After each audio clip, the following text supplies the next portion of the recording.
안녕하십니까. 만나 뵙게 돼서 반갑습니다. 고흥교에서 왔습니다. 2025년 12월 첫째 주 또 함께 교제하게 되어서 반갑습니다. 어떤 내성마비를 앓고 있는 장애인이 언어 능력을 상실하고 그래도 시를 한 편을 지었습니다. 시 제목이 바로 내 평생의 소원, 내 평생의 소원. 그 시의 내용은 이렇습니다. 고맙습니다 라고 어머니에게 말하고 싶습니다. 감사합니다 라고 나를 찾아 위로해 준 분들에게 말하고 싶습니다. 하나님 아버지라고 외치고 싶습니다. 그분은 말을 못했기 때문에 내 평생의 소원, 고맙습니다, 감사합니다, 하나님 아버지라고 부르는 것이 평생의 소원이었던 겁니다. 옆에 계신 분하고 인사 한번 하겠습니다. 인사하실 때 제 옆에 앉아주셔서 감사합니다. 인사하겠습니다. 제 옆에 앉아주셔서 감사합니다. 같이 기도드리겠습니다. 우리를 사랑하시는 거룩하신 하나님 아버지, 감사를 드립니다. 죄와 허물로 죽었던 우리 영혼을 구원하시기 위하여 친히 이 땅에 오시고 십자가에서 흘리신 보배로운 피로 우리의 모든 죄를 영원히 용서해 주시고 값없이 하나님의 자녀로 삼아주신 은혜에 진심으로 감사를 드립니다. 구원받은 이후에 지금까지 주님의 몸된 교회 가운데서 진리의 말씀으로 양육해 주시고 하나님 자녀답게 바르게 살아갈 수 있도록 말씀으로 교훈해 주시니 감사합니다. 주님 오시는 그날까지 하나님께서 베푸신 그 은혜와 사랑 잊지 않고 우리를 구원해 주신 그 목적에 합당하게 살아가는 저희들이 될 수 있도록 늘 우리를 일깨워 주시고 우리의 마음을 새롭게 해주시기를 원합니다. 주님 오실 날이 가까운 이때에 우리가 무엇을 붙잡고 살아야 될지 오늘 말씀을 통해서 우리에게 교훈해 주시고 하나님 보시기에 더욱더 합당하고 온전한 모습으로 살아가는 성도들이 될 수 있도록 도와주시옵소서. 또 어려운 여건에서 복음을 전하고 계시는 선교사님들과 그의 가정 지켜주시고 땅끝까지 하나님의 말씀이 힘있게 증거될 수 있도록 하나님께서 지혜와 능력 더해 주시기를 원합니다. 또 이 자리에 함께하지 못한 분들이 있습니다. 어느 자리에 있든지 주님께서 지켜주시고 주님을 생각하며 이 시간을 보낼 수 있도록 도와주시옵소서. 오늘의 이 한 시간 전능하신 주님께 의지하오며 우리를 사랑하시는 예수님의 이름으로 기도드렸습니다. 아멘. 성경 말씀 갈라디아서 6장입니다. 갈라디아서 6장.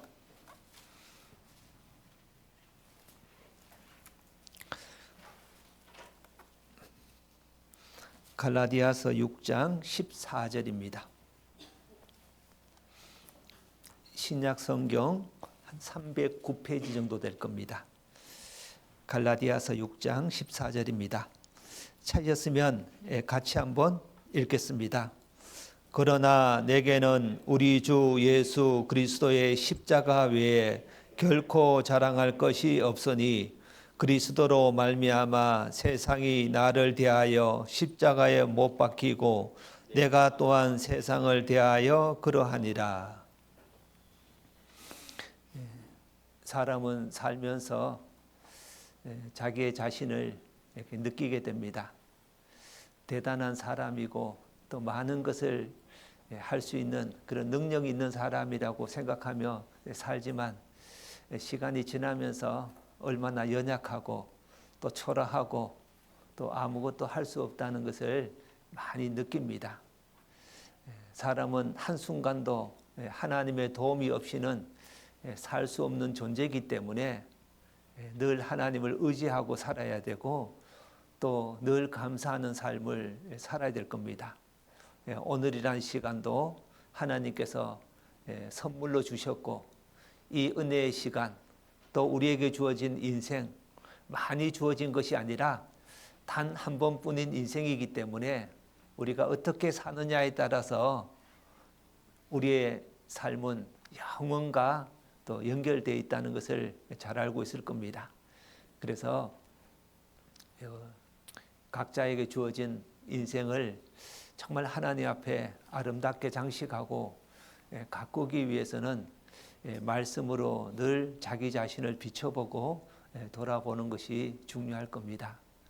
얼마나 오래 사느냐보다 더 중요한 것이 있다면 어떻게 사느냐일 겁니다. 많이 오래 사는 게 중요한 게 아니죠. 어떻게 사느냐가 더 중요합니다. 우리가 구원받았다는 것이 놀라운 은혜고 또 기적일 겁니다. 그리고 지금까지 주님의 몸된 교회 가운데서 또 신앙생활을 하고 있다는 것이 얼마나 감사한지를 시간이 지나면서 또 주님 앞에서야 더욱더 느끼실 겁니다. 또 우리에게 주어진 이 귀한 삶을 헛되이 보낼 것이 아니라 오늘 갈라디아서 6장 14절에 있는 말씀처럼 우리 평생의 자랑은 바로 십자가의 주님이 바로 우리의 자랑으로 삼았으면 좋겠다 하는 마음에서 이 말씀을 찾았습니다. 사람은 본능적으로 무엇인가 자랑하고 싶은 마음이 누구든지 다 있습니다. 어떤 사람은 외모를 자랑하고 어떤 사람은 집안을 자랑하고 어떤 사람은 지식을 자랑하고 어떤 사람은 돈을 자랑하고 또 가족을 자랑하는 경우가 있을 겁니다. 그러나 구원받은 이후에 우리의 자랑은 달라졌습니다. 세상에 보이는 것들, 잠깐 보이다가 없어지는 것을 자랑하는 것이 아니라 내게 가장 소중한 자랑은 바로 사도 바울이 자랑한 것처럼 십자가 외에는 자랑할 것이 없다. 십자가에서 우리를 위해서 죽으시고 우리를 위해서 보배로운 피를 흘려서 우리를 거룩한 하나님의 자녀로 삼아주신 그 십자가를 우리는 자랑하고 살아가고 있을 겁니다. 그래서 오늘은 이 사도 바울이 자랑한 십자가의 의미와 그리고 십자가 위에서 예수님은 과연 무슨 일을 하셨는지, 그리고 또 하나는 그 십자가 주변에 여러 사람의 모습이 있습니다. 그 모습을 통해서 우리는 각자 어떤 인생을 살아야 될까, 그런 교훈받는 그런 시간이 되었으면 좋겠습니다. 여기 보시면 14절입니다. 그러나는 말은 앞의 내용과 뒤의 내용이 상반될 때 쓰는 접속사가 바로 그러나입니다. 앞의 내용은 어떤 내용일까요? 12절입니다. 무릇 육체의 모양을 내려 하는 자들이 억지로 너희로 할례를 받게 함은. 13절입니다. 할례 받는 저희라도 스스로 율법은 지키지 아니하고 너희로 할례 받게 하려 하는 것은, 뒤에 같이 읽겠습니다. 너희의 육체로 자랑하려 함이니라. 유대인들은 예수님이 베푸신 그 은혜를 믿지 않고 그들은 무엇을 중요하고 생각하고 또 무엇을 자랑하느냐면 육체의 할례, 이 할례를 통해서 우리는 하나님의 선민이다, 백성이다, 이 육체로 자랑하는 그런 사람들입니다. 어떤 외모를 중시하고 형식을 중시하고 그 내면보다는 보이는 것을 더 크게 생각하고 육체로 자랑하게 했던 겁니다. 그러나 14절에 보면 사도 바울은 그렇지 않았습니다. 그러나 내게는 우리 주 예수 그리스도의 십자가 외에 결코 자랑할 것이 없으니. 사도 바울은 십자가 외에는 결코 자랑할 것이 없다. 인간적으로 보면 사도 바울은 사실은 자랑할 것이 많았습니다. 육체로서는 참으로 신뢰할 만한 것이 많다고 빌립보서 3장에 말씀하고 있습니다. 그는 태어날 때부터 로마 시민권을 가지고 태어났습니다. 그 로마 시민권은 아주 특별한 거였고, 그리고 그는 바리새인이었고 서기관들이었습니다. 그래서 성경을 연구하고 또 성경을 가르치고 또 율법에는 열심히 있는 사람이었습니다. 그리고 그는 아주 엘리트 출신이었습니다. 가말리엘 문화에서 공부를 했던 사람이었어요. 참 똑똑하고 대단한 사람이었습니다. 그렇지만 사도행전 9장에 보면 이 사도 바울은 그리스도인을 핍박하고 예수님을 미워하고 정말 복음을 전하는 사람을 힘들게 하고 그들을 고통을 줬던 아주 죄인 중에 괴수였던 겁니다. 그래서 디모데전서에 보면 나는 핍박자요, 해방자요, 포행자라고 표현되어 있고, 디모데전서 1장 15절에서는 나는 죄인 중에 괴수다, 그런 표현이 있습니다.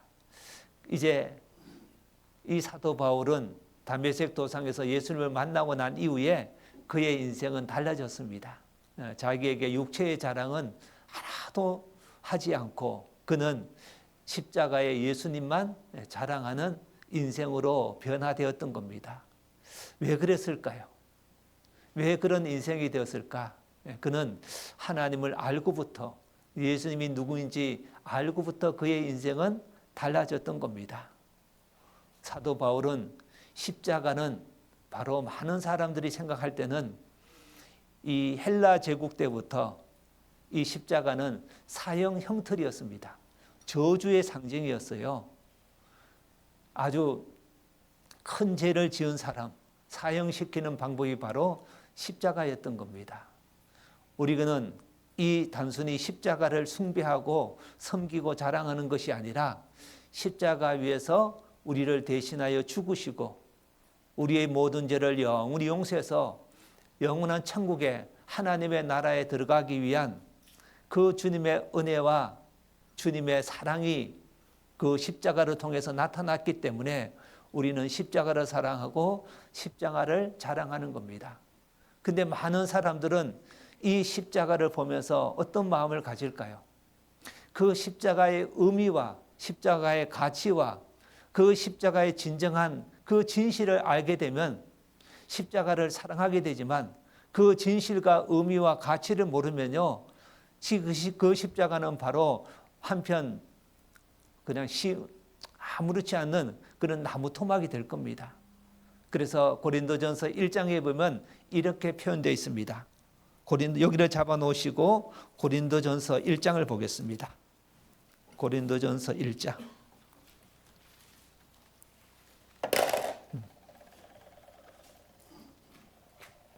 고린도전서 1장입니다. 1장 18절입니다. 같이 한번 읽겠습니다. 십자가의 도가 멸망하는 자들에게는 미련한 것이요 구원을 얻는 우리에게는 하나님의 능력이라. 이 십자가의 도, 그 십자가의 진리, 그 의미는 멸망하는 자들에게는 미련한 것이요 그것을 모르는 사람에게는 미련한 것이다, 어리석은 것이다. 그렇지만 구원을 얻는 우리에게는 하나님의 능력이라. 그 십자가를 믿고 십자가를 사랑하고 자랑하는 사람들은 구원받지 않는 사람의 눈에는 미련하고 어리석게 보입니다. 그러나 우리는 어떨까요? 그 십자가를 바라볼 때 우리 마음에는 말할 수 없는 기쁨과 감사함이 있습니다. 그 십자가 위에서 그 주님은 왜 죽으셨는지, 왜 피를 흘리셨는지, 왜 그런 고통과 고난을 받아야 되는지 우리는 알기 때문에 그 십자가만 생각하면 하나님 앞에 더욱더 감사와 찬송을 드리게 되는 겁니다.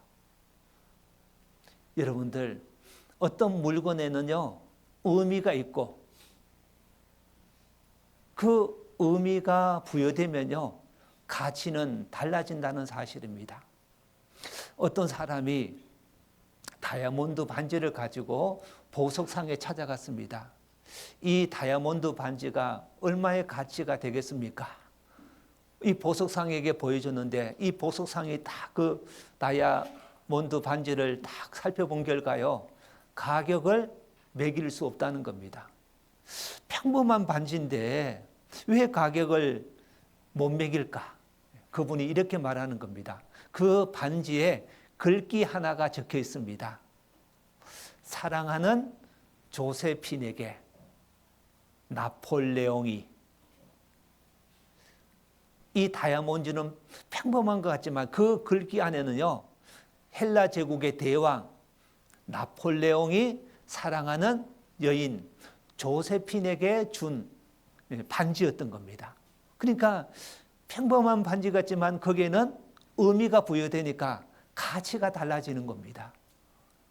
우리도 신앙생활을 하면서 그런 걸 많이 느끼잖아요. 우리는 하나님을 알기 전에는 이 성경 말씀을 생각할 때 뭐 종교 경전이라 생각하고 도덕책이라고 생각했던 겁니다. 그러나 성경을 배워보니까 이 성경은 바로 하나님의 말씀이고 이 성경 속에 하나님의 사랑이 기록되어 있고 그리고 나를 위한 성경책이라는 것을 우리가 깨닫게 되는 겁니다. 그리고 그 십자가의 의미를 깨닫고 난 이후에 우리의 인생은 완전히 달라지고 변화되었습니다. 그리고 우리는 이제 교회를 사랑하고 교회에 나와서 말씀을 배우고 교제하고 형제 자매들을 만나는 것이 너무 감사합니다. 그리고 찬송을 부를 때마다 그 찬송의 가사를 생각하면 어떨까요? 전부 다 의미가 있고 그것은 바로 하나님의 말할 수 없는 그 사랑이 숨겨져 있다는 것을 알게 됩니다.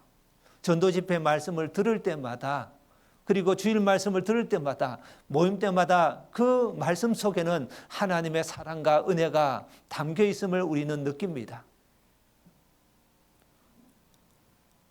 다른 교회를 여러 곳에 다녀본 분이요, 우리 교회에 와서 말씀을 듣고 구원을 받았어요. 그분이 우리 교회 말씀을 쭉 듣는 가운데 한 1년이 지나서 이렇게 평가하는 겁니다. 뭐라고 하냐면, 목사님, 우리 교회의 말씀에 특징이 있습니다. 어떤 특징이 있어요? 하니까 우리 교회 말씀에 어떤 특징이 있냐면 뭐 1시간 이상 오래 하는 그런 특징, 그런 것이 아니라 전도 집회 말씀을 하고 그리고 동계 수련회 말씀하고 하계 수양회 말씀도 들어봤고 그리고 주일날 담임 목사님 설교도 들어보고 또 한 달에 2번 외부에서 오신 그 목사님의 말씀을 쭉 들어보면 전부 다 설교 내용은 비슷비슷한 것 같고 또 비슷한 것 같지만 다른 것 같고 그 내면 속에 보이지 않는 뭐가 들어있냐면 십자가에 그 사랑이 들어있더라는 겁니다. 그 어떤 그런 주제라든지 사건이라든지 인물들을 설교할 때마다 우리는 다 다른 것 같지만 그 내면 바탕에는 보이지 않는 그 십자가의 사랑이 담겨져 있다. 그렇게 표현하시더라고요. 우리는 잘 모르지만 우리는 늘 익숙하게 듣던 이 말씀 속에 얼마 되지 않는 그분이요, 그렇게 평가를 하시더라고요. 맞는 겁니다. 모든 사건과 인물 속에는 전부 다 하나님의 사랑이 들어있고 그 주님의 십자가의 그 은혜와 능력이 들어있는 겁니다. 그래서 이 사도 바울은 이 십자가를 자랑으로, 다른 것은 자랑할 것이 없고 십자가 외에는 내게 자랑할 것이 없다. 우리 각자의 마음일 겁니다. 그리고 우리 각자의 고백이 될 겁니다. 나의 자랑은 뭘까요? 여러분들, 나의 자랑이 뭘까요? 나는 자랑할 것이 없다. 내세울 것도 없다. 뭐 사람들 앞에 드러낼 것도 없다. 그렇게 말할 수 있겠지만 하나님 앞에 우리는 사실은 자랑할 것이 많이 있는 겁니다. 이 땅에 살면서 허무한 또 수고와 슬픔뿐인 인생길 가운데서 내가 하나님을 알고 예수님께서 나를 행하신 그 놀라우신 은혜를 우리가 믿고 나 같은 사람이 구원받았다는 것이 진정한 나의 자랑이 되는 겁니다. 내가 지금까지 연약하고 힘도 없고 많이 배운 것도 없고 늙고 병들고 가진 것이 없지만 내가 이 주님의 역사하시는 몸된 교회 가운데서 교제하고 지금까지 붙어 있었다는 것이 나의 자랑이 되는 겁니다. 하나님을 알기 전에는 내 뜻대로 내 가족만을 위해서, 내 자신만을 위해서 살았던 인생이 이제는 남을 위해서 기도해주고 다른 영혼이 구원받고 그 구원받는 것을 가장 기뻐하고 즐거워하는 인생으로 내 삶이 바뀌었다는 것이 내 자랑이 되는 겁니다. 내가 하고 싶은 것도 있고 사고 싶은 것도 있고 먹고 싶은 것도 있고 내 자신을 위해서 쓰고 싶은 것이 있지만 그것을 뒤로 하고 먼저 하나님의 나라와 하나님의 의를 위해서 먼저 내가 사용하고 그것을 위해서 기쁜 마음으로 즐거운 마음으로 드렸다는 것이 나의 자랑이 되는 겁니다. 우리에게 주어진 이 귀한 시간을 헛되이 보내지 않고 늘 하나님을 인정하고 그리고 감사하며 주님을 찬송했다는 것이 나의 자랑이 되는 겁니다. 내 마음에 여러 가지 힘든 일이 있고 고난이 있고 아픔이 있지만 그것보다는 더 마음속에 아픈 것이 아직 구원받지 못한 내 가족들, 내 친척들, 내 주변에 있는 사람들, 그들을 생각하면서 가슴 아파하고 힘들었던 그 모든 시간들, 그것이 내 자랑일 겁니다. 우리는 육체적으로는 자랑할 것이 없지만 정말 구원받고 지금까지 신앙생활하고 교회 가운데서 주님을 위해서 살았던 이 모든 것은 사실은 자랑이 되는 겁니다. 그리고 그 십자가의 그 자랑을 통해서 우리의 신앙생활은 더욱더 힘이 있고 또 가치가 있고 그 십자가의 자랑을 통해서 마땅히 우리가 무엇을 해야 될지 무엇을 위해서 살아야 될지를 늘 일깨워주는 그런 삶이 될 겁니다. 십자가의 의미는 과연 무엇일까요? 여러분들, 십자가의 의미가 무엇이길래 사도 바울은 이 십자가만 자랑하게 했을까? 이 십자가는 바로 하나님의 공의와 하나님의 사랑이 완성된 것이 바로 십자가입니다. 하나님의 공의, 하나님은 죄에 대해서 심판하시는 분이고 그리고 죄인을 사랑하시는 그 곳이 바로 십자가를 통해서 나타나셨던 겁니다. 이 십자가는 바로 예수님이 이 땅에 오신 목적이 완성된 곳, 성취된 곳이 바로 십자가예요. 예수님은 이 세상에 왜 오셨을까요? 마태복음 20장에 보면 인자에 온 것은 섬김을 받으려 함이 아니라 도리어 섬기려 하고 자기 목숨을 많은 사람의 대속물로 주려 함이니라. 예수님이 이 땅에 우리를 위해서 대신 죽어지기 위해서 오셨습니다. 이 세상에 오신 목적을 이룬 장소가 바로 십자가입니다. 그 십자가는 바로 예수님께서 그 인생을 마감한 장소가 바로 십자가입니다. 그 십자가는 바로 하나님과 죄인인 우리가 화목된 장소입니다. 십자가는 바로 유대인과 이방인이 하나가 된 곳이 된 그것이 바로 십자가입니다. 이 십자가의 의미는요, 너무도 많이 있는 겁니다. 이 십자가는요, 가장 중요한 것이 바로 십자가에서 우리를 사랑하셨던 장소입니다. 주님은 말로만 사랑하신 것이 아니었습니다. 이론으로만 사랑하신 것이 아니었습니다. 그분은 친히 십자가를 통해서 그 하나님의 사랑을 우리에게 보여주셨던 겁니다. 그 십자가를 통해서 우리는 무엇을 얻었을까요? 그 십자가를 통해서 우리는 소망과 그리고 천국 갈 수 있는 믿음이 생긴 겁니다. 그 십자가를 바라볼 때요, 우리 삶 속에서 힘들고 어려울 때, 낙심될 때 다시 일어설 수 있는 것이 바로 십자가라는 사실입니다. 우리 구원받고 난 이후에 우리가 지금 어떻게 살아가고 있을까요? 구원받고 있을 때 항상 기쁠까요? 항상 형통할까요? 내 뜻대로 내 원대로 모든 삶이 이루어질까요? 그렇지 않잖아요.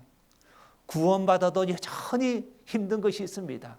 말 못할 아픔이 있고 사연이 있고 고통이 있습니다. 그래서 시편 34편 19절에 보면 하나님께서 이렇게 말씀하셨습니다. 의인은 고난이 많으나, 의인은 고난이 많다. 전도서 11장 8절에 보면 우리가 이 땅을 살아가는 가운데서 캄캄한 날이 많으리니, 인생을 살아가면서 캄캄한 날이 많다는 겁니다.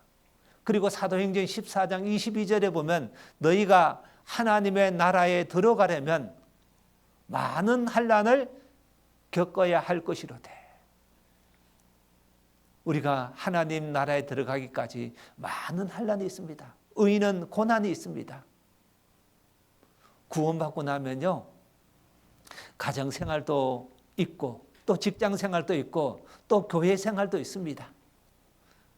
가정생활, 직장생활은 어떨까요? 평탄한 게 아니잖아요. 서로 갈등과 오해가 있고 사람의 관계도 어려움이 있습니다. 그런데 교회에서도요, 또 많은 사람과의 만남이 있습니다. 교회 식구들과의 만남, 구역 식구들과의 만남, 또 해별에서 만남, 또 여러 가지 봉사도 있습니다. 여러 가지 헌신해야 될 것이 있고, 내가 포기해야 될 것도 있고, 내가 낮춰야 될 것도 있고, 나도 버려야 될 것이 있다. 그러니까 이 신앙생활 한다는 것 자체가요, 쉬운 일이 아닌 겁니다. 또 신앙생활 하면서 많은 사람이 나를 칭찬할까요? 격려만 할까? 좋은 말만 할까? 그렇지 않잖아요. 어떨 때는 많은 사람으로부터 오해도 받습니다. 또 힘들기도 하고, 그리고 어떨 때는 핍박도 받고 고난을 받을 때도 있습니다. 그때마다 어떨 때는 신앙생활을 포기하고 싶을 때도 있고, 또 이제 그만 내려놓고 싶을 때도 있고, 또 교회 가운데 임원으로 봉사하면서 부담감도 있을 겁니다. 말 못하는 그런 사정도 있을 겁니다.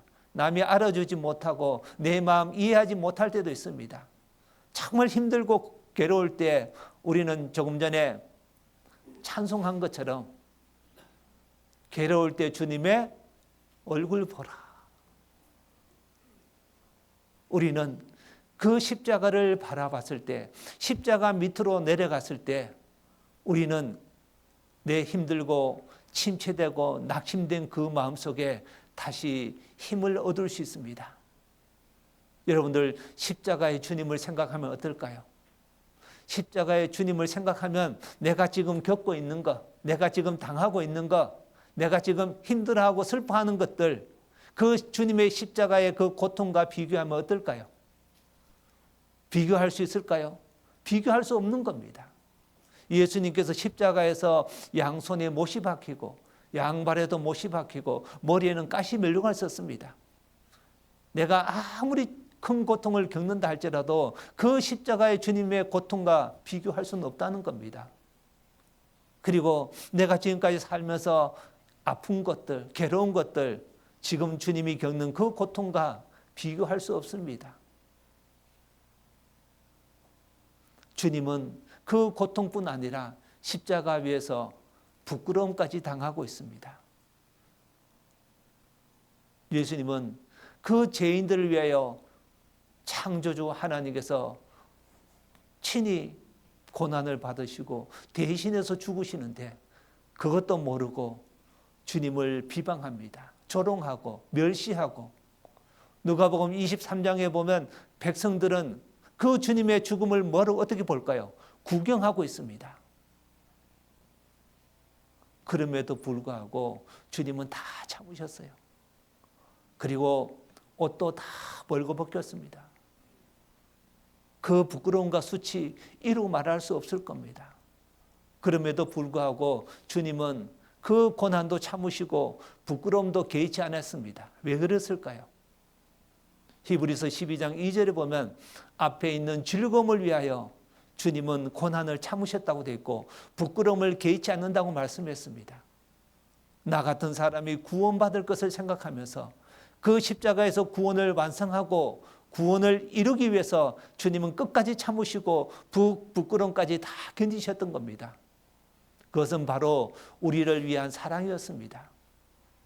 나 같은 죄인을 구원해서 영원한 하나님의 나라에 들어가기 위해서 영원한 천국의 기업으로 주시기 위해서 주님은 그 모든 것을 다 견디셨던 겁니다. 그러나 우리는 이 땅에 살면서 조금만 힘들고 어려움을 얻을까요? 얻을 때는 원망하기도 합니다. 불평하기도 합니다. 우리가 주님 때문에 겪는 그 고통과 아픔은 사실은 십자가에서 주님이 겪는 거하고 생각해 보면요, 사실은 아무것도 아니에요. 그래서 우리가 힘들고 어려울 때마다 십자가 밑으로 내려가서 그 주님을 바라봤을 때 우리 신앙생활에서 다시 힘을 낼 수가 있는 겁니다. 그 십자가는 바로 우리를 위한 십자가였어요. 그래서 사도 바울은 이 십자가를 사랑했고 자랑했고, 그리고 이 십자가의 사랑만을 전하기를 원했던 삶으로 변화되었던 겁니다. 고린도전서 2장 보겠습니다.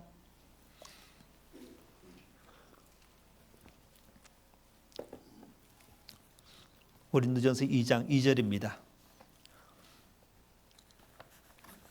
내가 너희 중에서 예수 그리스도와 그의 십자가에 못 박히신 것 외에는 뭐라고 됐습니까?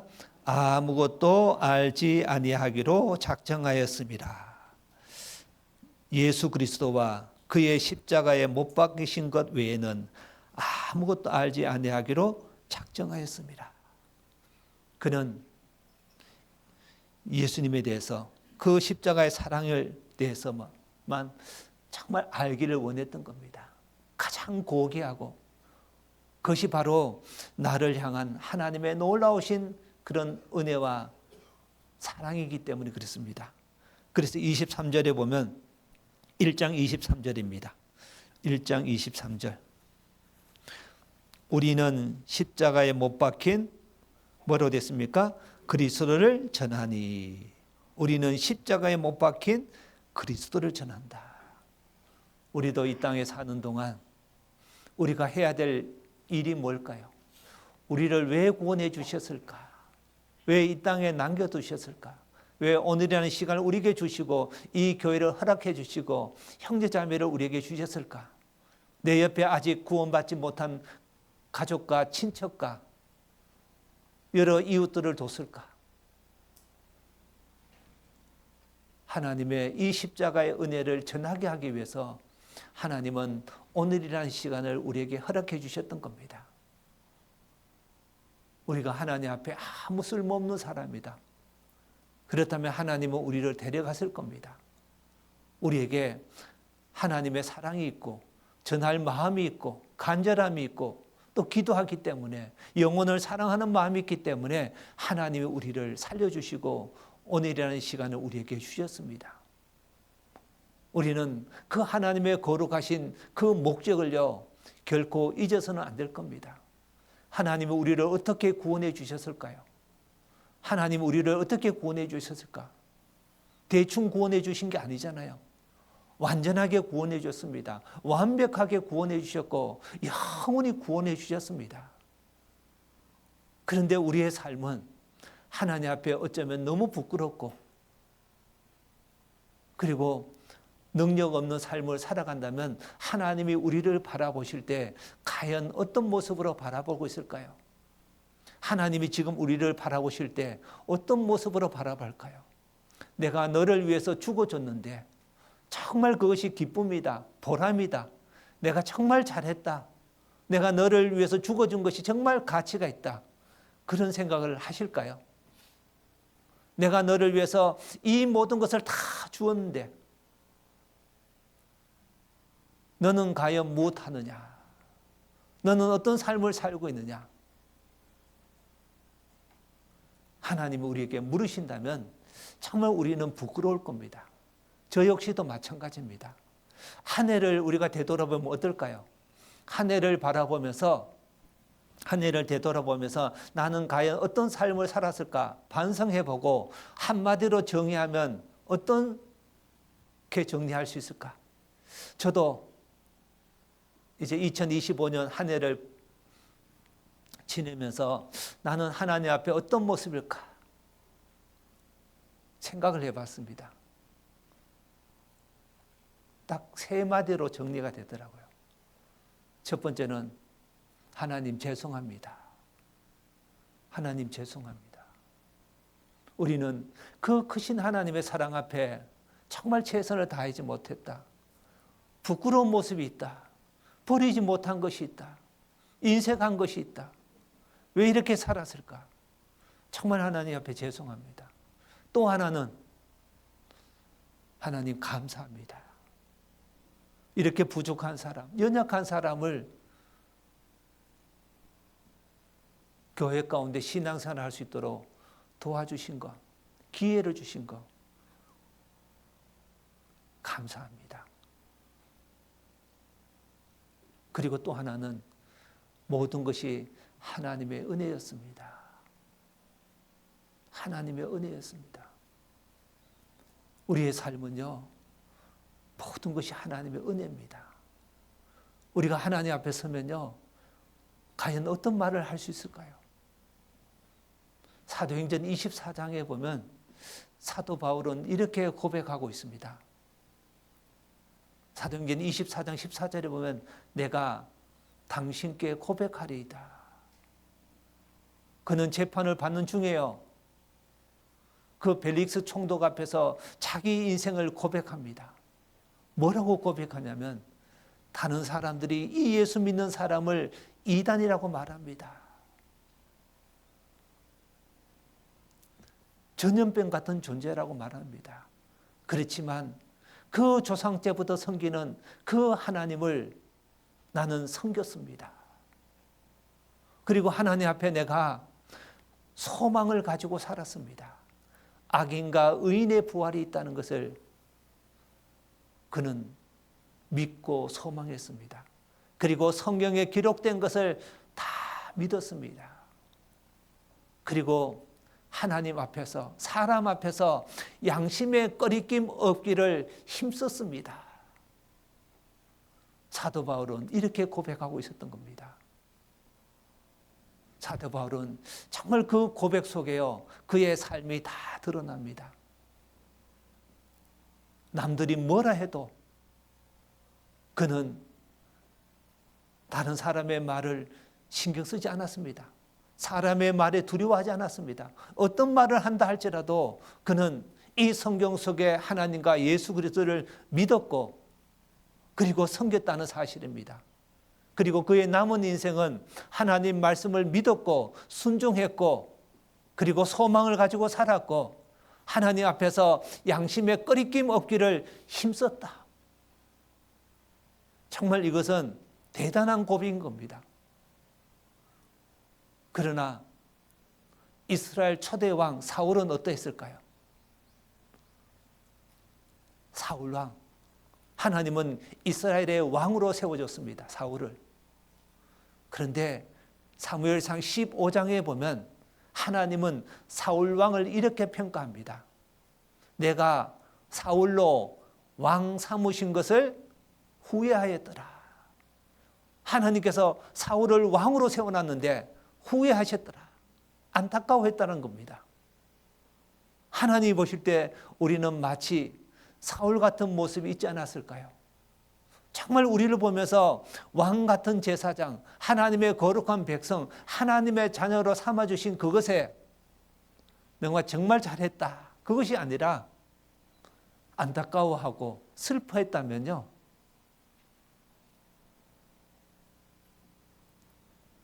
우리는 우리에게 다시 한번 기회를 주셨습니다. 다시 한번 주님을 위해서 살 수 있는 은혜의 삶을 허락해 주셨어요. 한 해를 반성하고 되돌아보고 하나님 앞에 합당치 못한 것 있으면 버리고 이제 더욱더 깨끗한 마음으로 더 힘있게 주를 위해서 살기를 하나님은 간절히 원하신다는 겁니다. 그 십자가의 사랑을 통해서 우리의 신앙을 회복하고 그 십자가의 사랑을 통해서 다시 한번 내게 힘을 주시고 다시 주님의 사랑을 통해서 내가 이 땅에서 무엇을 해야 될지 우리가 늘 교훈받고 우리의 마음을 새롭게 해야 됩니다.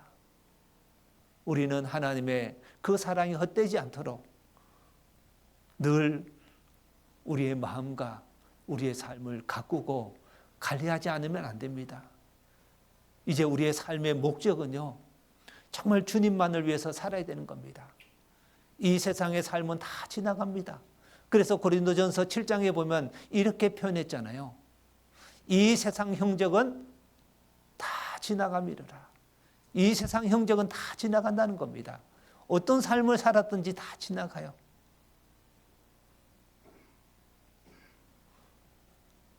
저도 시골인 고흥에 와서 살아보니까요, 뭘 느끼냐면 참 열심히 사셔요. 부지런히 사시고 성실하게 사십니다. 그런데 그 삶의 목적이 뭘까요? 왜 그렇게 고생할까? 왜 그렇게 힘든 인생을 보낼까? 전부 다가 시간 지나면서 어때요? 전부 다 아프고 병원에 가서 수술하고 힘들게 인생을 보냅니다. 그리고 자식들에게 뭔가 주기 위해서, 자식들에게 짐이 안 되기 위해서 애를 쓰고 노력하는 모습을 봅니다.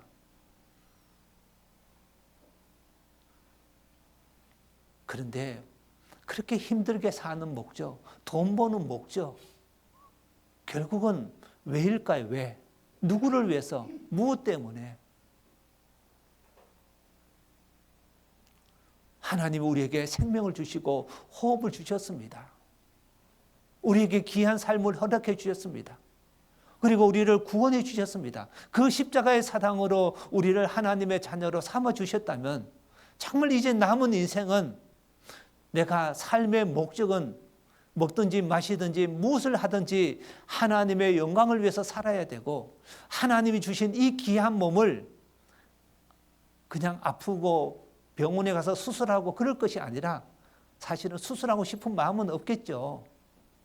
그렇지만 하나님이 주신 이 귀한 몸을 정말 육체로 고생하고 힘들게 하는 것에 사용할 것이 아니라, 이제는 조금만 일을 줄이고, 이제는 조금 시간 주어지면요, 말씀을 가까이 하고 또 기도하고, 우리에게 주어진 이 시간을요, 하루하루 하나님을 생각하면서 하나님께 감사하면서 하루하루를 보낸다면요, 정말 하나님이 우리를 보실 때 어떤 마음일까? 정말 우리를 보면서요, 기뻐하지 않으실까요? 우리가 하나님과 상관없이 살아갈 때, 죄인으로 살아갔을 때, 하나님을 등지고 살아갈 때, 이 말씀을 듣는 가운데 하나님의 말씀에 귀를 기울이고, 그리고 그 말씀을 믿음으로 화합하고, 그리고 하나님의 그 크신 십자가의 사랑을 감사합니다, 고맙습니다 라고 믿었을 때 하나님의 마음은 가장 기뻐하고 즐거워했던 순간이었습니다. 스바냐 3장 17절에 보면 너의 하나님 여호와가 너희 가운데 계시니 그는 구원을 베푸실 전능자시라. 그가 너로 인하여 기쁨을 이기지 못하여 하시며, 하나님은 우리를 위해서 기쁨을 이기지 못하신다. 정말 우리가 하나님 품으로 돌아오고 하나님의 사랑을 믿어주고 하나님을 인정했을 때, 하나님을 하나님으로 받아들였을 때 하나님은 기쁨을 이기지 못했던 겁니다. 그리고 그 이후에 우리의 삶은 어땠을까요? 하나님은 늘 우리에게 관심이 있습니다. 늘 우리에게 마음이 있고 우리에게 초점이 있습니다. 그래서 지난 11월 달 달력에 보면 말씀이 있죠. 시편 16편 3절 말씀입니다. 땅에 있는 성도는 존귀한 자니 나의 모든 즐거움이 저희에게 있도다. 땅에 있는 성도는 존귀한 자다. 나의 모든 즐거움이 저희에게 있도다. 우주 만물을 창조하신 그 위대하신 그 마음의 관심과 초점은 어디 있을까요? 바로 성도들에게 있다는 겁니다. 땅에 있는 성도들은 존귀한 자니 나의 모든 즐거움이 저희에게 있도다. 하나님의 기쁨과 즐거움 어디 있을까요? 구원받은 성도들, 하나님의 자녀에게 있는 겁니다. 구원받은 것으로만 하나님은 기뻐하는 게 아니에요.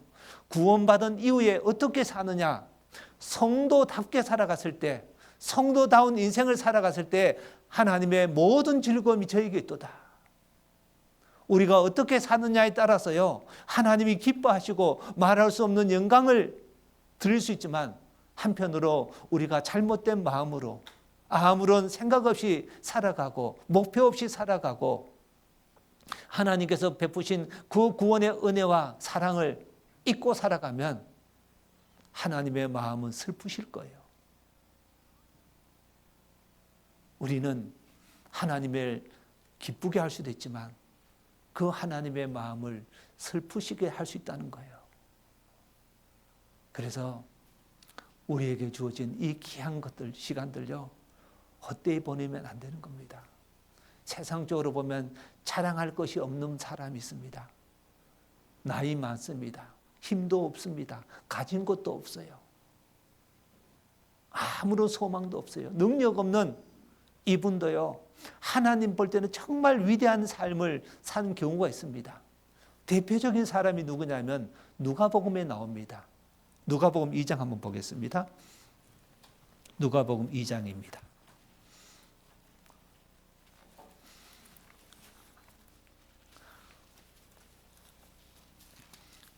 누가복음 2장.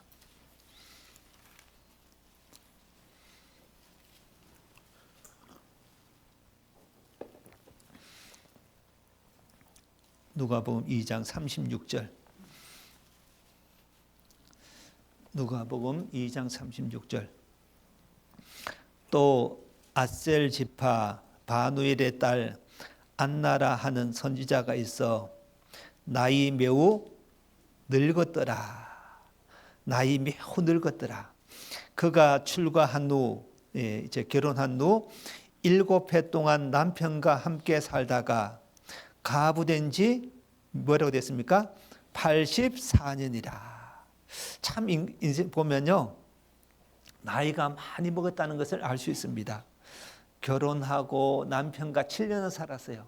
그런데 남편이 죽었습니다. 가부된 지 몇 년요? 84년이에요. 84년. 만약에 15살에 결혼했습니다. 7년 동안 살았으면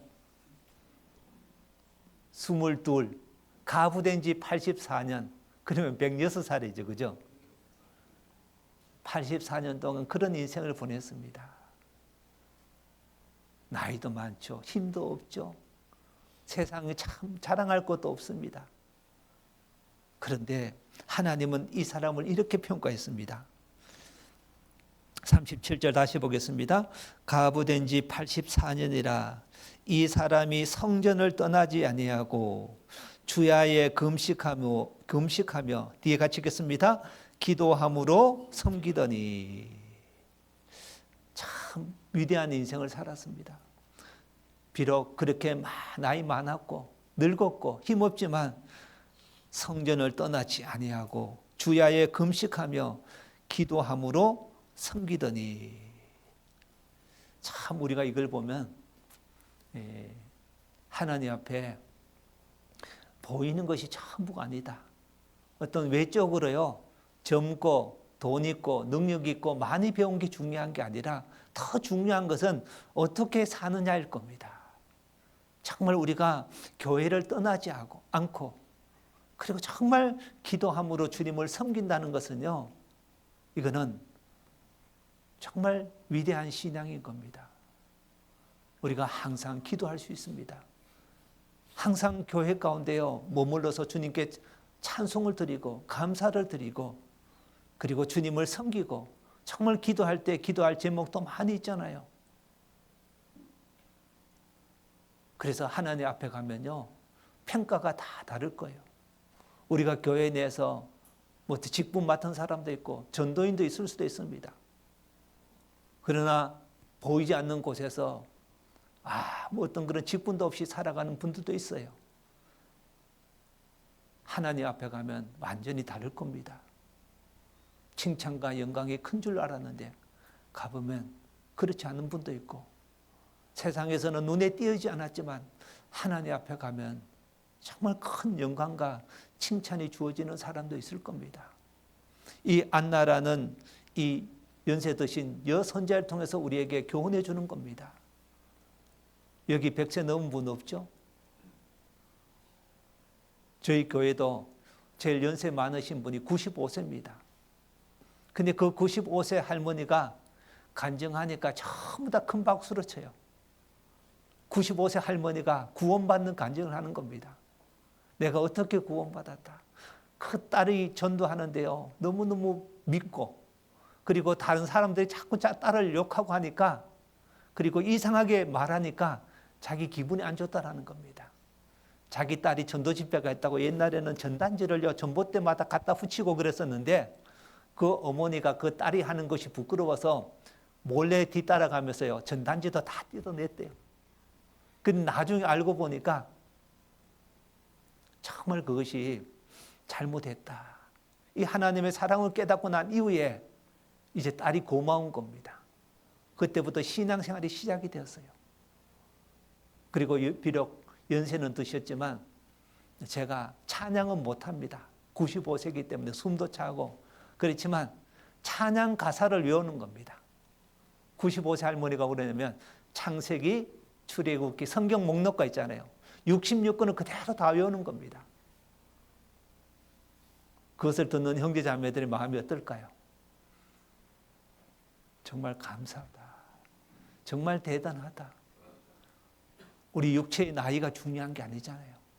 어떤 마음으로 어떤 모습으로 살아가느냐. 정말 95세까지 우리는 산다는 보장도 없고 그런 총기가 있는다는 거 생각 못 하잖아요. 그렇지만 그 95세의 그런 늙은 나이에도요, 정말 모임에 말씀 앞에 나오고 늘 감사하며 살아가는 것이요, 정말 그것이 대단한 겁니다. 이 십자가의 사랑으로 인해서요, 많은 사람의 인생이 변화되었습니다. 우리는 비록 이 땅에 살면서 많은 고난이 있지만, 어려움이 있지만, 말 못한 아픔이 있지만, 그리고 점점점 이제 병은 들고 힘은 없고 예상치 못한 그런 어려움도 겪을 수 있습니다. 그럼에도 불구하고 우리는 소망이란 것이 있잖아요. 사람들이 가장 무서워하는 것, 두려워하는 게 뭘까요? 죽음입니다. 가장 무서워하고 두려운 것이 죽음이에요. 그러나 우리는 이 죽음을 기쁜 마음으로 맞이할 수 있는 겁니다. 그리고 그 죽음은요, 거듭난 그리스도인에게, 우리에게는 이 죽음은 뭘까요? 최고의 축복이라는 거예요. 왜 최고의 축복일까요? 그 죽음의 문을 열면 뭐가 나와요?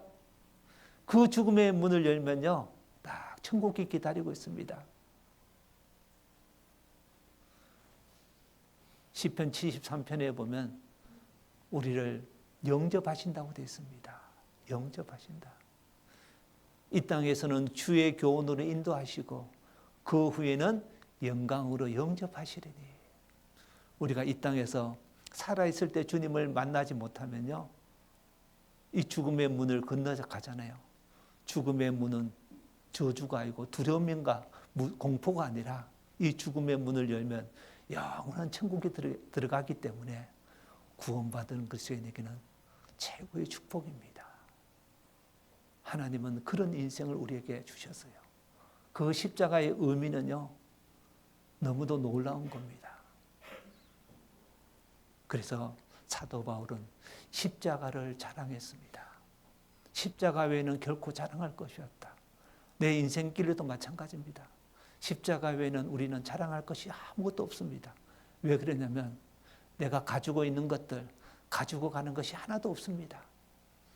저가 모태에서 벌거벗고 나왔은즉 그 나온 대로 돌아가고, 우리는 울면서 태어났습니다. 그러나 떠날 때는 웃으면서 갈 수 있는 겁니다. 우리는 이 땅에서 벌거벗고 태어났지만 떠날 때는요, 벌거벗고 떠나는 것이 아닙니다. 구원의 옷, 하나님이 입혀주신 그 구원의 거룩한 옷을 입고 이 세상을 떠나는 겁니다. 우리는 빈손으로 왔지만 떠날 때는 빈손으로 가는 것이 아니라 하나님의 사랑을 가지고, 하나님의 은혜를 가지고, 그 구원의 기쁨을 가지고 하나님 앞에 가는 인생으로 하나님은 만들어 주셨던 겁니다. 그 십자가는 우리의 최고의 자랑인 겁니다. 그리고 예수님은 그 십자가 위에서 무엇을 했을까요? 그 십자가 위에서 그 마지막 죽는 순간에 예수님이 무엇을 했는지를 우리가 생각해 보면요, 우리가 이 땅에 사는 동안 마지막까지 끝까지 해야 될 것이 무엇인지를 교훈해 주고 있는 겁니다. 예수님은 십자가에서 무슨 일을 하셨을까요? 자기를 못 박는 사람, 자기를 비난하고 조롱하는 사람을 욕한 것이 아니었습니다. 예수님은 그 십자가 위에서 무엇을 하셨느냐? 이사야 53장입니다. 이사야 53장.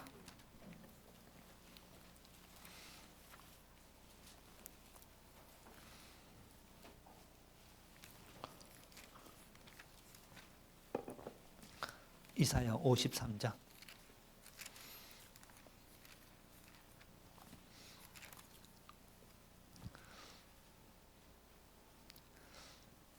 이사야 53장 11절입니다. 이사야 53장 11절. 가라사대 그가 자기 영혼에 수고한 것을 보고 만족히 여길 것이라.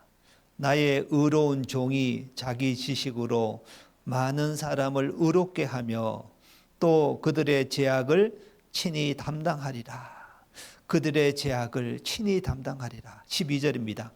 이러므로 내가 그로 존귀한 자와 함께 분깃을 얻게 하며 강한 자와 함께 탈취한 것을 나누게 하리니 이는 그가 자기 영혼을 버려 사망에 이르게 하며 범죄자 중 하나로 헤아림을 입었음이라. 뒤에 같이 읽겠습니다. 그러나 실상은 그가 많은 사람의 죄를 지며 범죄자를 위하여 기도하였느니라 하시니라. 예수님께서는 실상은 그 십자가에서 두 옆에 강도와 함께 죽음으로 인해서 범죄자 중 하나로 헤아림을 입었지만 그러나는 앞의 내용하고 뒤의 내용은 전혀 상반되고 다르다는 겁니다. 실상은, 진실은, 예수님이 십자가에 죽으신 그 의미는, 실상은 그가 많은 사람의 죄를 지며 뭐라고 되어 있습니까? 범죄자를 위하여 기도하였느니라 하시니, 죄인들을 위해서 기도하셨다는 사실이요. 그 십자가에서 그 고통과 부끄러움 속에서도, 극한 그 고통 속에서도 주님은 끝까지 붙잡은 것이 뭘까요?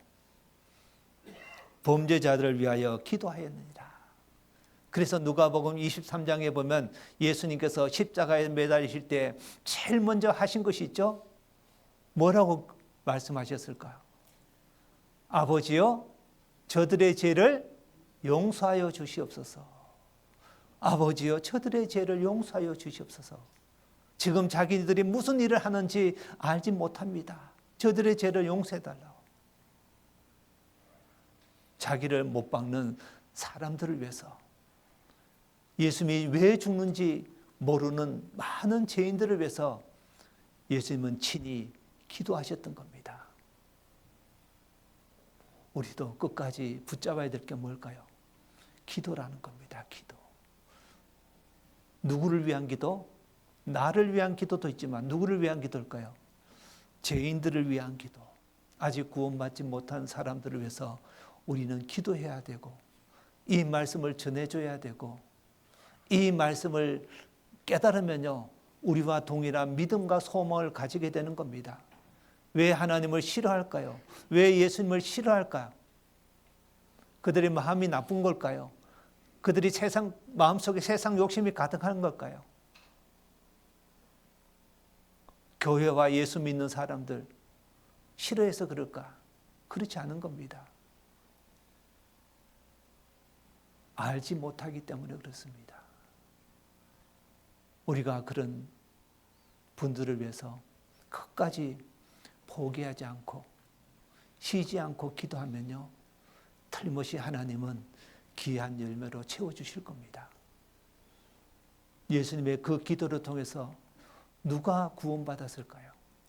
그 극심한 고통 가운데서도 예수님은 기도했는데 그 옆에 한 강도가 예수님의 기도 소리를 들었습니다.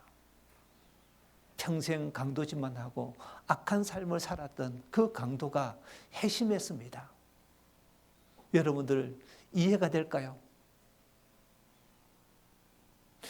그 고통이 있다면, 그런 아픔이 있다면 우리는 과연 기도할 수 있을까? 우리가 인생길 가운데서 가장 힘들고 아프고 고통스러운 그 순간이 있었을 겁니다. 여자분들은 아기 낳을 때 넣는 그런 고통들, 그리고 어떤 분은 수술하고 나서 깰 때 그 고통, 그 아픔 있잖아요. 통증들 있잖아요. 그때 정말 다른 사람을 위하여 기도가 될까요? 아무 생각이 없는 겁니다. 사람은 그 고통 때문에요, 다른 거 생각할 겨를도 없어요. 그러나 주님은 끝까지 죄인들을 위해서 기도하셨기 때문에 그 옆에 있는 강도가 구원을 받았고, 그리고 그 십자가의 구원을 완성할 수 있었던 겁니다. 그 십자가의 강도는 예수님의 기도 소리를 듣고 그는 마음을 돌이켰습니다. 예수여, 당신의 나라에 임하실 때 나를 생각하소서. 이 강도가 그 예수님의 기도 소리를 듣고 돌이켰습니다. 저분은 우리와 같은 사람이 아니다. 우리와 같은 죄인이 아니다. 그분은 정말 하나님의 아들이다. 그 예수님의 기도 소리, 용서해 주는 그 기도의 소리를 듣고 그는 예수님을 하나님의 아들로 인정하고, 예수여 당신의 나라에 임하실 때 나를 생각하소서, 자기 영혼을 맡겼던 겁니다. 용서의 기도, 죄인들을 위한 기도, 하나님이 들으셨고 옆에 강도가 들었습니다. 우리가 이런 것을 생각해 보면요, 정말 용서라는 것은 사실은 쉽지가 않습니다. 내 마음을 힘들게 하고 내게 상처를 주고 내게 피해를 준 사람들 용서할 수 있을까요? 잘 용서를 못 해줍니다. 늘 마음속에 상처가 있습니다. 생각만 해도 어떨까요? 화가 나고 분이 일어납니다. 그러나 우리는 용서해야 됩니다. 내게 아무리 큰 상처를 주고 피해를 줬다 할지라도 우리는 용서해야 됩니다.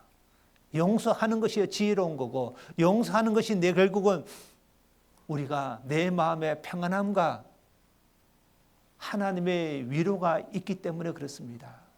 내가 용서하지 않으면요, 어떨까요? 죄는 상대편이 짓는데 나도 똑같이 평생 죄를 지으면 되겠어요? 골로새서 3장에 보면 내가 너희를 용서한 것 같이 너희도 용서하라고 되어 있습니다. 하나님이 나 같은 사람도 받아줬는데, 나 같은 사람도 용서해 주셨는데 우리가 미워하고 싫어하고 멀리하고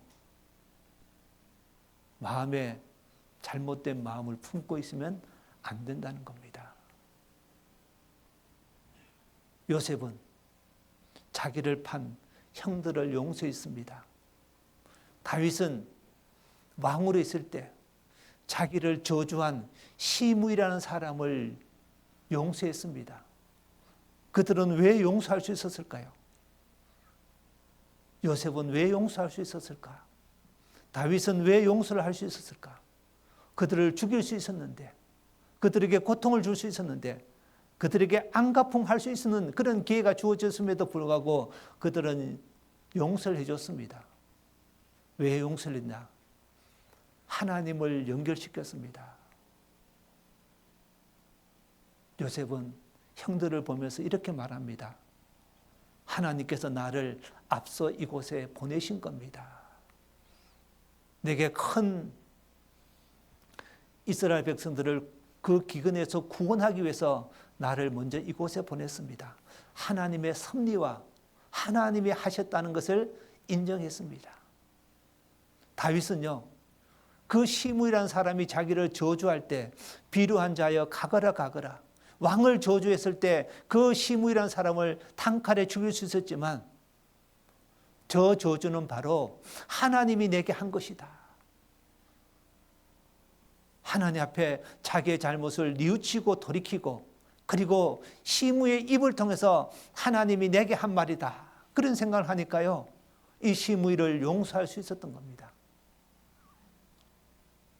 우리도 내가 어쩌면 잘못한 것도 없는데 오해받을 수도 있고 사람들로부터 그런 잘못된 말을 들을 때도 있습니다. 이런 모든 것들은 하나님이 하셨다. 전도서 3장 6절에 보면 너는 범사에 그를 인정하라. 범사의 모든 일에 하나님을 인정하면요, 정말 문제될 것이 없는 겁니다. 하나님이 내 인생을 돌아보게 하고 내 잘못된 것을 일깨우기 위해서, 그리고 내게 더욱더 온전한 신앙을 갖기 위해서 내게 이런 시간을 허락해 주셨다 생각하면요, 모든 것이 감사할 수 있는 겁니다. 예수님께서는 그 십자가 위에서 기도하셨습니다. 용서의 기도를 했습니다. 우리도 그런 기도가 주님 앞에 가는 그날까지, 이 생명 끝날 때까지 우리는 항상 그것을 붙잡고 살아야 될 겁니다. 그리고 예수님 주변에, 예수님이 죽으실 때 그 십자가 주변에 누가 있었을까요? 마지막으로 세 사람만 소개하고 마무리하겠습니다. 예수님 옆에서 역할을 한 분들이 있습니다. 요한복음 19장입니다. 요한복음 19장.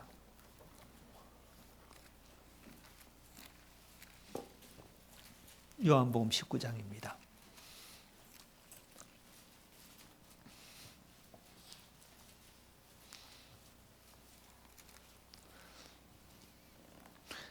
요한복음 19장 25절입니다. 요한복음 19장 25절 같이 한번 읽겠습니다.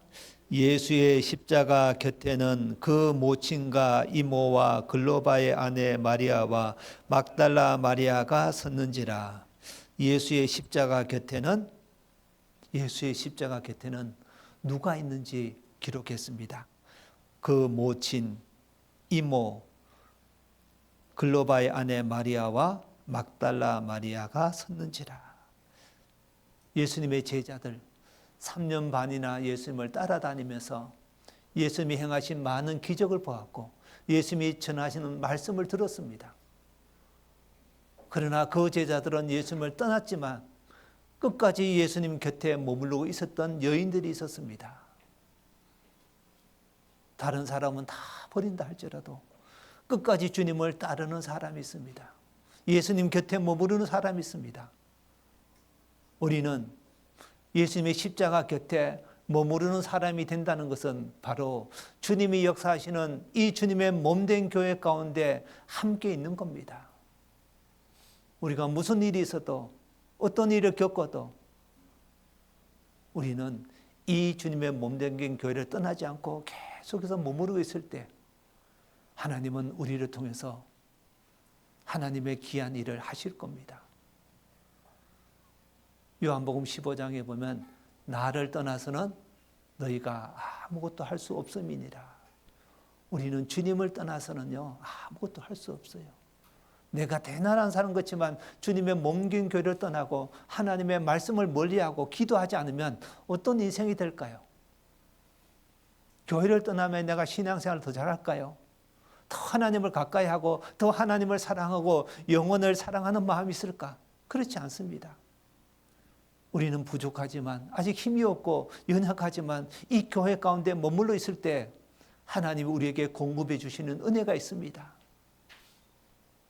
교회 가운데 있을 때요, 내 신앙이 성장하고 자랍니다. 내 주변에 좋은 사람이 있으면요, 내 신앙이 성장할 수 있지만 어떨 때는 연약한 분, 부족한 분, 나를 힘들게 하는 분이 있을 수도 있습니다.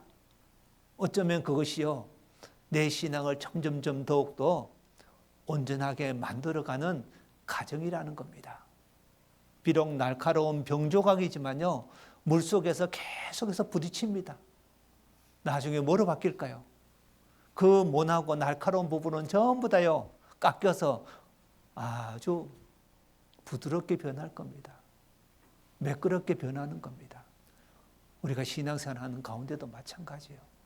교회는 항상 좋은 분만 있는 게 아니에요. 이 교회는 어떤 사람들이 모였을까요? 죄인들이 구원받은 곳입니다. 그래도 그 마음속에 그 주님의 은혜를 감사함으로 받아들인 사람이에요. 조금이라도 더 온전하게 주님 위해서 살고 싶은 분들이 모인 그곳입니다. 이 교회는 완전하지는 않습니다. 주님은 완전하지만 이 주님의 성도들은 아직 완전하지 않아요. 조금 어려움이 있어도, 갈등이 있어도, 아픔이 있어도 끝까지 교회에 머물러야 되는 겁니다. 그리고 주님이 가장 힘들 때 함께 하는 거예요. 그 사람들이 바로 누구냐? 29절입니다. 28절부터 제가 읽겠습니다.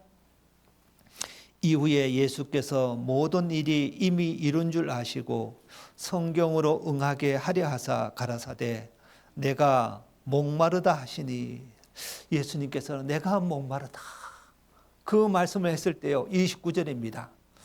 거기 신 포도주가 가득히 담긴 그릇이 있는지라. 뒤에 같이 읽겠습니다. 사람들이 신 포도주를 머금은 해흉을 우슬초에 메어 예수의 입에 대니. 예수님께서 목마르다 했을 때요, 그 예수님 곁에 있던 사람들이 뭐였냐면 신 포도주가 가득히 담긴 그릇이 있고, 사람들이 신 포도주를 머금은 해흉, 스펀지 역할을 하는 것이 있습니다. 그것을요, 예수님의 입에 댔습니다.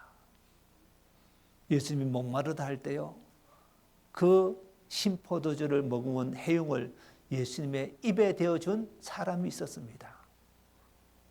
그리고 예수님은 그 신포도주를 입에 대고 뭐 했을까요? 무엇을 했을까? 30절입니다. 예수께서 신포도주를 받으신 후 가라사대 다 이루었다 하시고 머리를 숙이시고 영원히 돌아가시니라. 예수님이 목마르다 할 때 신포도주를 입에 대게 한 사람들이 있었습니다.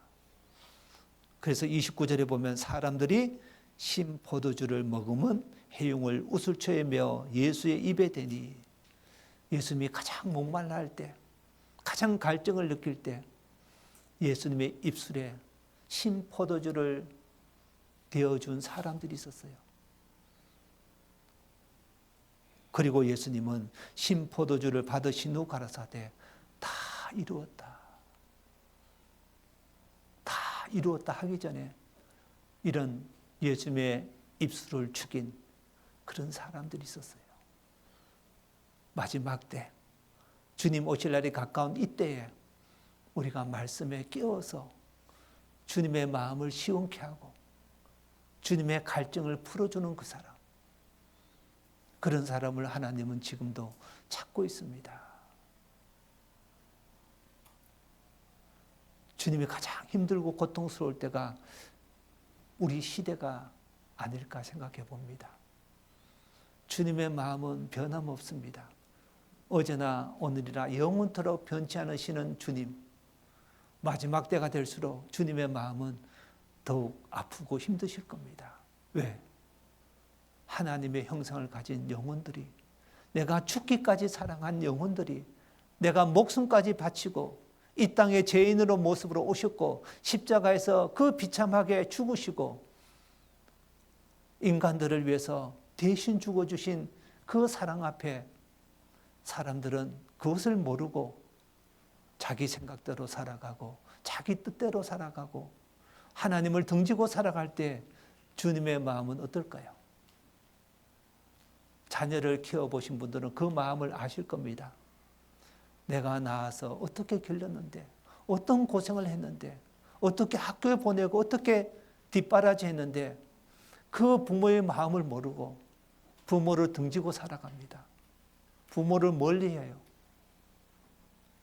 부모 마음은 찢어지고 미어지고 말할 수 없는 슬픔이 있을 겁니다.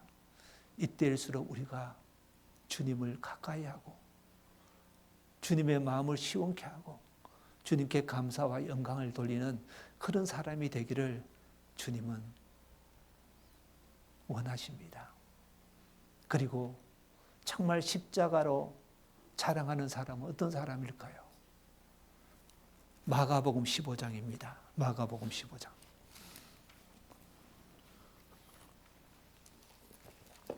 마가복음 15장입니다.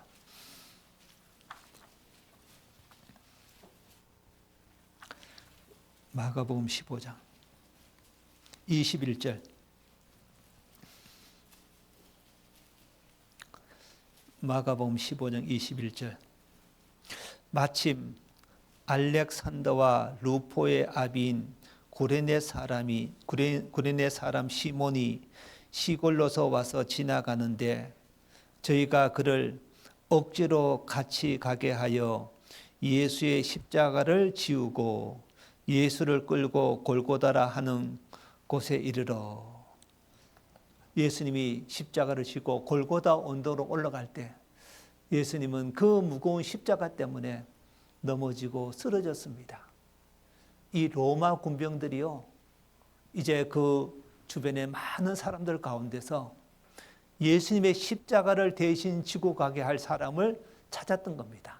그런데 마침이란 거 있죠. 21절에 보면 마침 알렉산더와 루포의 아비인 구레네 사람 시몬이, 이 루포의 아비인 구레네 사람 시몬이요, 시골로 와서 지나가는데 이 로마 군병의 눈에 띄었습니다. 그래서 그를 억지로 같이 가게 하여 예수의 십자가를 지고, 이 시몬이라는 사람이 눈에 띄어서 예수의 십자가를 대신 지고 가게 합니다. 시몬이라는 사람이 즐거운 마음으로 지고 갔을까요? 억지로 지고 갔을까요? 억지로 지고 갔다고 그랬죠. 억지로. 자기 의사와 상관없었습니다. 자기가 계획한 것도 아니고 의도하지 않았습니다. 하필 그곳에서요, 로마 군병의 눈에 띄었던 겁니다. 그 많은 사람들 중에 자기가 지목이 되었어요. 억지로 십자가를 지고 갔습니다. 그런데 이 시몬에게 마침 이것은요, 우연이 아니었습니다. 시몬에게 주어진 기회였고 은혜였습니다. 억지로 그는 십자가를 지고 갔지만 그는 정말 하나님 앞에 축복을 받은 사람이 되었습니다. 즐거운 마음으로, 자원해서 기쁜 마음으로 지고 가지 않았습니다. 억지로 지고 갔지만 그에게는 최고의 기쁨과 영광이 주어졌습니다. 어떤 영광일까요? 바로 이 구레네 사람 시몬은 이 세상 많은 사람들 중에 유일하게 예수의 십자가를 진 사람입니다. 유일한 겁니다. 예수님의 십자가를 진 사람은 아무도 없었습니다. 구레네 사람 시몬밖에 없었어요. 은혜 아닐까요? 그리고 가장 가까이에서 예수님의 모습을 지켜봤습니다. 예수님이 고통스러워하는 모습, 예수님이 피 흘리는 모습, 그리고 그 십자가에 묻힌 예수님의 땀과 피를 그의 옷에도 그의 몸에도 묻었을 겁니다. 가장 가까이서 주님을 바라봤습니다. 그리고 그는 억지로 십자가를 지고 갔지만 그의 가족들이 구원을 받고 하나님 앞에 쓰임받고 칭찬받은 사람이 되었어요. 여기 보면 알렉산더와 루포의 아비 시몬이라고 되어 있죠. 루포, 이 시몬의 아들이 루포인데 나중에 어떻게 될까요? 그리고 시몬의 아내도 나와 있습니다. 로마서 16장에 보면 그 위대한 사도 바울이 신약 성경 14권을 기록하고 가는 곳마다 복음을 전해서 구원받는 역사와 교회를 세웠습니다. 정말 하나님 앞에 귀하게 쓰임받은 위대한 사도 바울이요, 그와 함께한 동역자들을 언급했고, 그 언급한 사람 중에 누구냐? 바로 시몬의 아들 루포를 언급했고, 그리고 시몬의 아내, 이름은 나와 있지 않지만 이 시몬의 아내를 칭찬합니다. 로마서 16장 보겠습니다. 로마서 16장.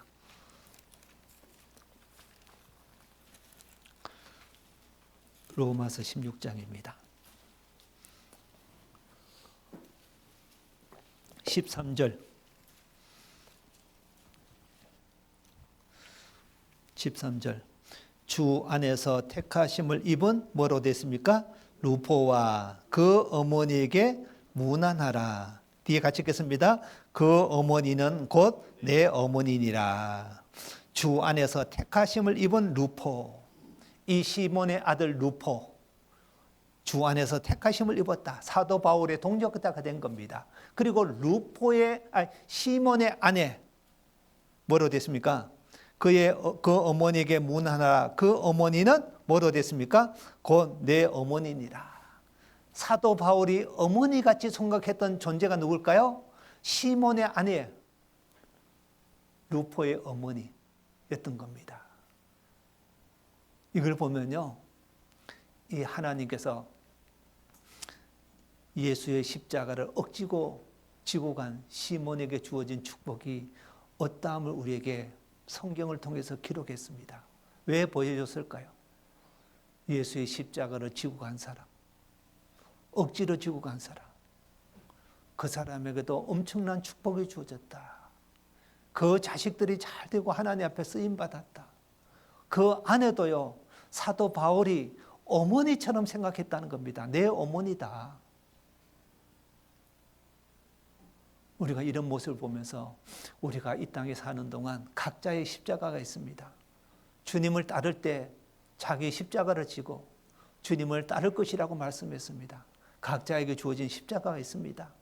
각자에게 주어진 그 십자가, 가족이 될 수도 있고 부모가 될 수도 있고 자녀가 될 수도 있고 형제간이 될 수도 있고 직장 동료가 될 수도 있고 내 이웃이 될 수도 있고 교회 식구가 될 수도 있고 교회에 주어지는 그런 여러 가지 직분들도 될 수도 있습니다. 하나님께서 우리에게 맡기셨습니다. 하나님, 힘들지만 올 한 해 억지로라도 지고 가고 싶습니다. 그러나 억지로가 아닌 즐거운 마음으로 질 수 있도록, 기쁜 마음으로 이 일을 할 수 있도록 주님의 십자가를 지고 갈 수 있도록 도와주십시오.